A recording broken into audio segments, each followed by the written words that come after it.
आपण नाटक पाहायला गेलो तर पुढची सीट मागतो आणि सिनेमा पाहायला गेलो की मागची सीट. तुमचं जगातलं स्थान असंच सापेक्ष असतं, ते अविचल कधीच नसतं. साबण बनवायला तेल हा घटक जरुरीचा असतो आणि तेलाचा डाग काढायला साबणच लागतो. हा अटळ विरोधाभास आहे. जगात दोनच प्रकारची माणसं आनंदात असतात. पहिली वेडी माणसं आणि दुसरी लहान मुलं. चांगल्या कामासाठी ध्येय वेडे व्हा आणि ध्येय साध्य झाले की लहान मुलांसारखा त्याचा आनंद घ्या. जगण्याचा आनंद घ्या. जीवन खूप सुंदर आहे, फक्त तसं जगायला हवं. काचेला पारा लावला की आरसा तयार होतो, पण लोकांना आरसा दाखवला की त्यांचा पारा चढतो.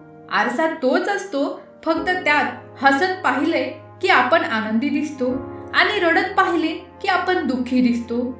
तसेच जीवनही तेच असतं, फक्त त्याच्याकडे आपला पाहण्याचा दृष्टिकोन त्याला आनंदी किंवा दुःखी बनवतो. म्हणून दृष्टिकोन महत्वाचा आहे. दृष्टिकोन बदला, जीवन बदलेल.